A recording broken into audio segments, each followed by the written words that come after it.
All right, fifth graders, how you doing? Long time no see.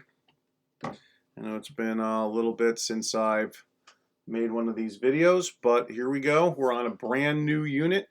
We're going to be doing plotting points on number lines and coordinate planes pretty much for the rest of the year now. This is the last unit, Unit 6.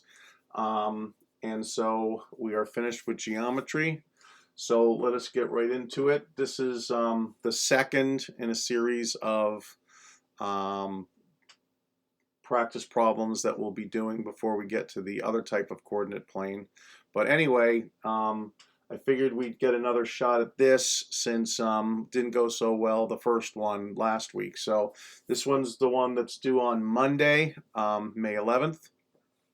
So let's get into it.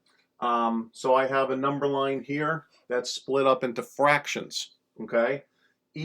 So you have a 0, you have a 1, a 2, a 3, and then you have little markings in between the 0 and the 1, in between each whole number. These numbers are going to be fractions, okay? So since there's 1, 2, 3 markings in between each whole number, that means we're going to be splitting it into fourths, okay?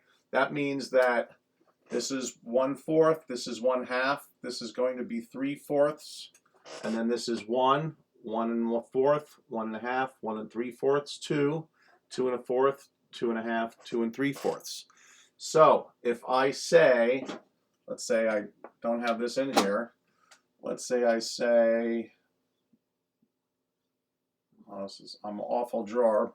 Let's say Patrick the Star, I say what number is Patrick the Star on, right? The answer would be 3/4, right? This was 1/4, 1/2. This is 3/4, and that's before we get to 1, right? So 1/4, 1/2, 3/4, or 1/4, 2/4, 3/4, any way you want to count it. If I say a crescent moon, all right, what is the crescent moon? What number is the crescent moon on, right? You can see that here's the 1. So the next one marking right after the 1 would be 1 1/4, because then the next one's 1 1/2, and the next one's 1 3/4. If I was to say, what about the second to last marking? If I put, let's say I put a sun over here, right? And I say, on the second to last marking, what number is the sun on?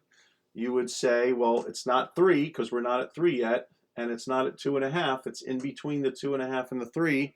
So our answer would be 2 3/4, right? That's where it is, 2 3/4. All right, second number line.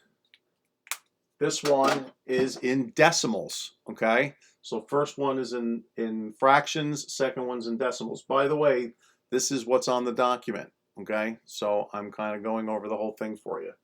So we can see that the decimal one, here's the 0, here's the 1, the 2, the 3, it's going up by whole numbers, and the markings in between are going to be fractions of the whole number.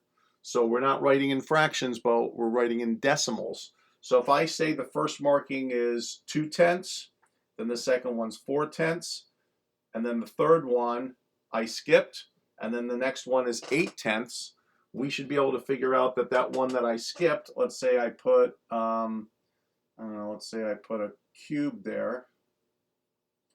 I say, what number is the cube on? Well, if this is 2/10 and that's 4/10, then the next one up, the cube should be on 6/10. And then we got 8/10 and then 1, okay? If I put a mark here and say, what number is the x on, right? You can see that it's not 1, right? It's after the 1. So it's going to be 1.2, because each marking goes up by 2/10. 2/10, 4/10, 6/10, 8/10. Now it's 1 2/10, 1 4/10, right? 1 6/10. If I say, what about this equal sign? What number is the equal sign on? We can say that this is 1 8/10. So each one goes up by 2/10. So that's what we have today. And when you do the document, one of the number lines will be in fractions. The other number line will be in decimals. There'll be 4 little icons or images above the missing numbers, and you have to write down what the missing numbers are. Okay? The video question today is, let's see, what can I do? The video question today is, what color marker am I holding up? What color marker am I holding up? Okay, so that is going to be the video question that you're going to answer on the doc today. All right, guys, I'll see you soon. Good luck.